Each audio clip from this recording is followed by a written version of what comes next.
Hello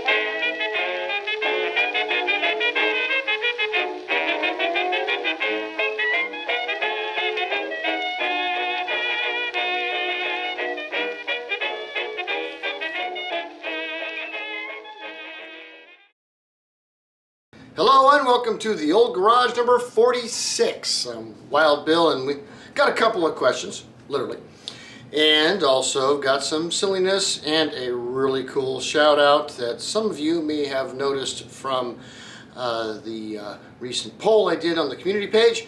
So let's get on with it. Now, the first question I have was from Zippy Destrange regarding the vintage car safety special from a month ago. And his question is, how annoying were car battery systems back then? Was the weight of the vehicles that much different than their gas counterparts? How annoying would it be to swap batteries? And I do know that old battery types are messy, but can be resorted, even having the cathodes anodes replaced. What were the ranges of average ranges and charge times? Well, this is actually a question that's probably worthy of its own special, and I thank you, Zippy. It's probably going to be the next special because I haven't started writing it yet, but I'll do that. But just to give you a quick overview, at that time, you're talking, right at the turn of the 20th century, there were a number of different types of battery types, and configurations. There are a lot of inventions going on, to improve batteries, to make them smaller, lighter, and also, more powerful and able to recharge easier. Most of them, were lead acid based at this point. But it's just not, it's not an easy thing to track down, because it was all over the place at that point. You had, open top batteries, you had enclosed batteries, you had single volt cells, 2 volt cells, 3 volt cells, you had cells in series, cells in parallel, and really to understand how the batteries worked it really takes a bit of knowledge in just electrical and electronic know-how. Thankfully, in my Navy days, in my training, I learned a lot of this stuff. But the main problem that you had with these early batteries was in the recharge time. It took a lot more to get them recharged, and that wasn't the battery's fault per se, but it was more because of the charging methods that were being used at that time that were a bit questionable. And the second issue that you had was the infrastructure of the amount of electricity that would be needed to recharge your car wasn't necessarily available. I mean, you may have that, in New York or Chicago or Cleveland or Philadelphia or cities like that, but you get out into the country, you didn't have power plants all over the place. You didn't have, above or underground, power cables supplying smaller communities back then. So if you bought an electric car, you could drive it home, but you had no place to charge it. So this was a big issue at that time as well, because unlike the modern, you take a modern Tesla, you can get it charged, fully charged in less than a day. In many cases, with superchargers, less than an hour. But not the case, in 1900. You're going to take 2, 3, 4, 5 days to recharge your battery. And, and it wasn't necessarily the battery's fault. It was more or less the electricity that's being supplied, because there were limitations on what amount of voltage, or more specifically, the current that they would allow to come through resistors, because if you put too much current through a particular conductor, it will go boom. It will just melt. It will, it'll overheat. So there was limitations put on how much current they would allow going into any particular town or residence or whatever. So yeah, it's, that was the at least, by the 1920s, that was the nail in the coffin for the electric car. It wasn't that it wasn't viable as a vehicle itself, it was being able to recharge it off the grid, which at that point really barely even existed. But I'll go into that a lot more detail in another month. Okay, so wait for it. Good on you. Okay, the other question I had, because literally I only had two, was from James MacArthur. Thank you. And this is from the Siegfried Marcus episode, and he says, I am so used to seeing incredible leather seats on all of the vintage cars. Yet the car featured at, 5 minutes and 10 seconds in the video had only wooden benches.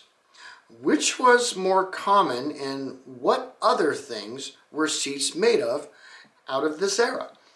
Well, leather was absolutely the most common, but it certainly wasn't the only one.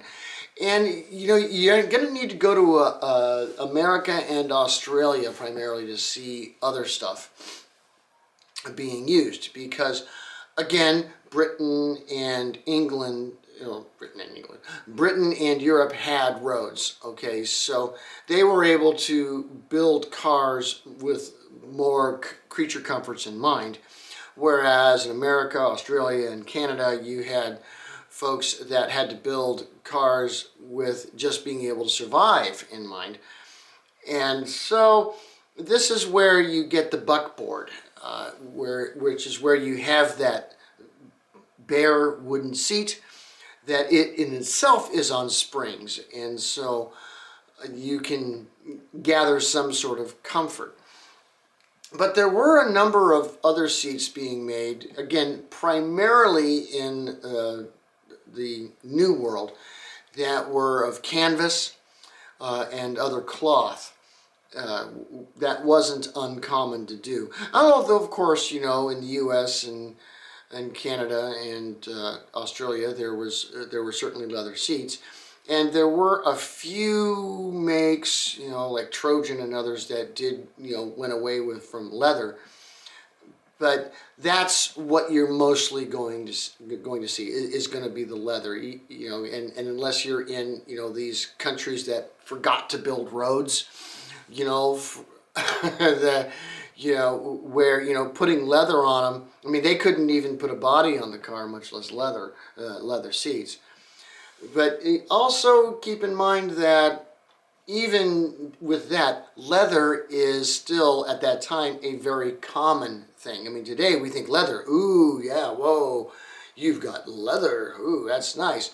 Well, leather was a lot more common back then, and it wasn't necessarily more expensive. What you see with leather seating is just that you can add padding to it and add springing to it, and that's going to make it more comfortable for the driver and the passengers.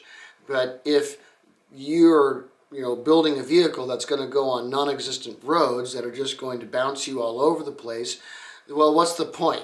Okay, you want to be comfortable? Here's a bench. Throw a pillow on it, and you'll be fine.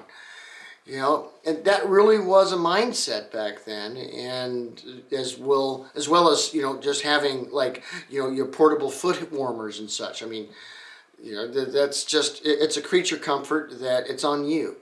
It's not going to come from the factory in those cases. So yeah, that's the fun thing about seats.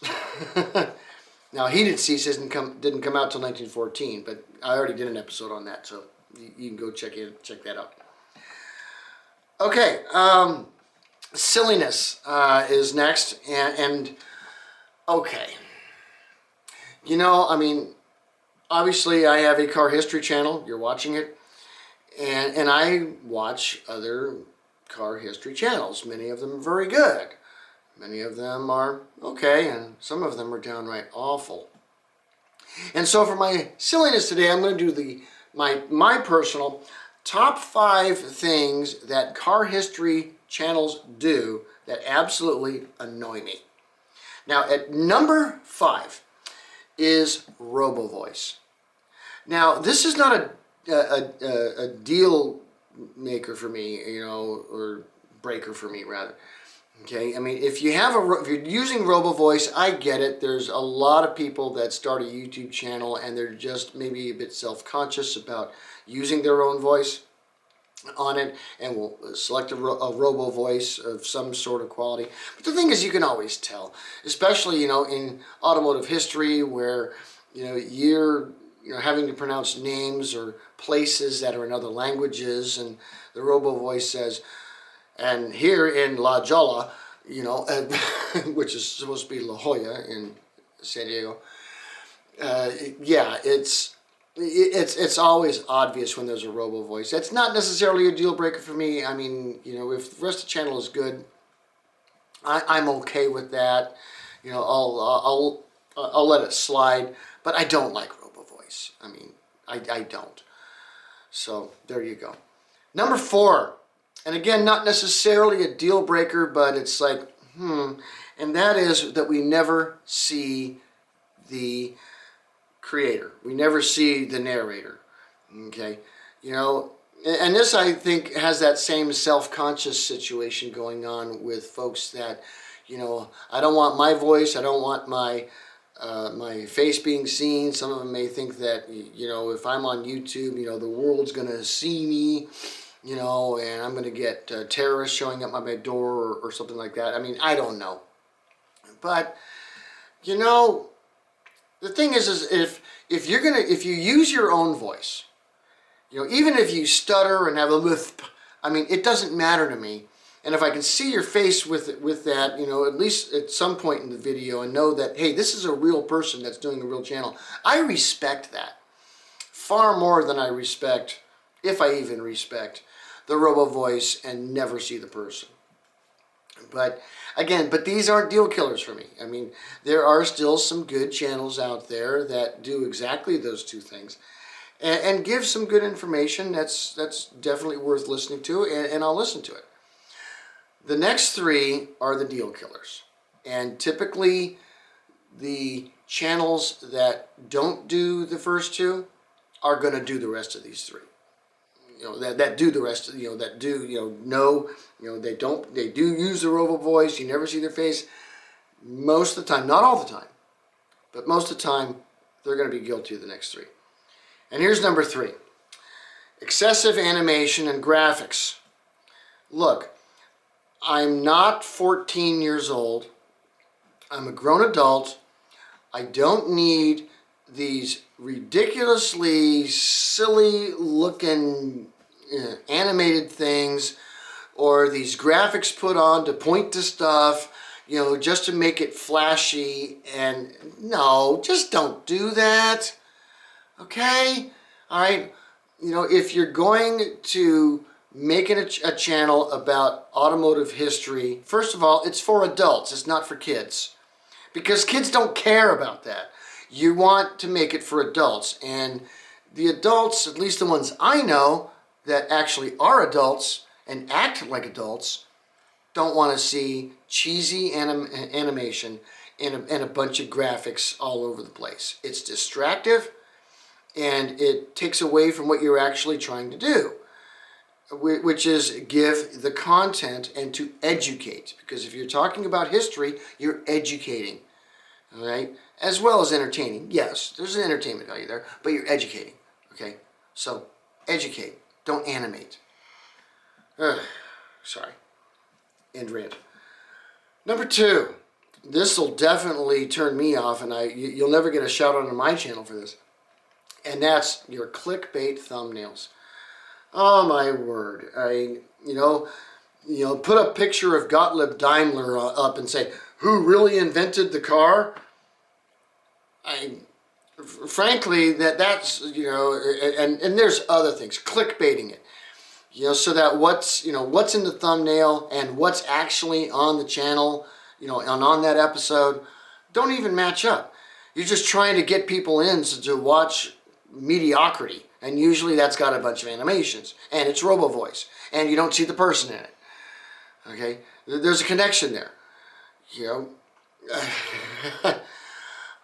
clickbait thumbnails that just detract from what is the real history and what you're actually saying.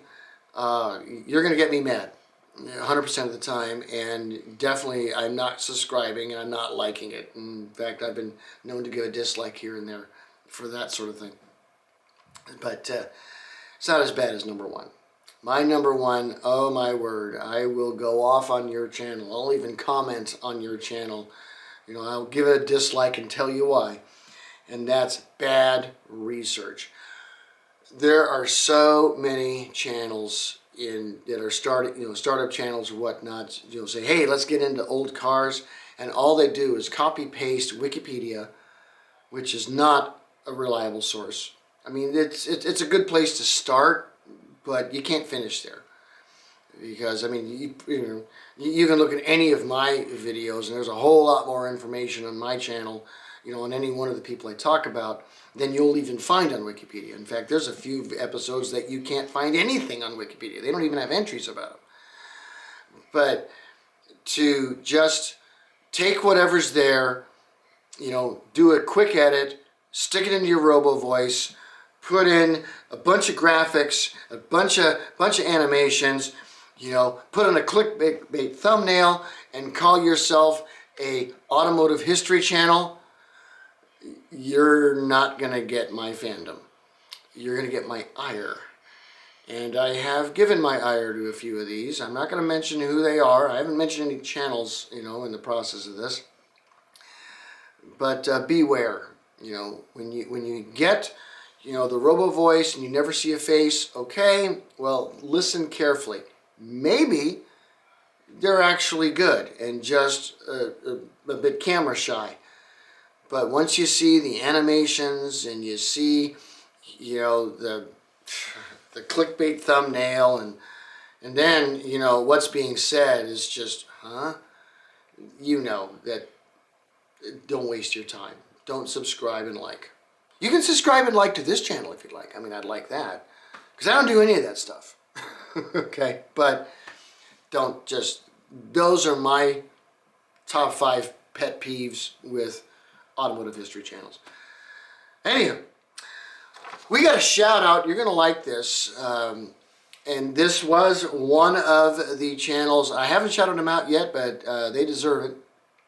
And it is Classic Car Documentaries. Now, what these folks do is they put together some great stories about specific cars, specific makers, and it's really well thought out, well produced. I mean, it's a small channel, like mine, but they've done a lot of work on it, and it's quality work. I've gone through, their episodes. They're recently finished doing another one on Henry Ford, kind of a follow-up, to his early years, which I haven't done yet. But it's well done, well thought, and the research is good. So this is a channel, I think, that, Classic Car Documentaries, if you haven't checked it out, go check it out. Link in the description below. Go like and describe them. So, like and describe? No, like and subscribe. Come on, it's late. Anywho, that's what we have for the Old Garage today, and I will see you next time. Peace.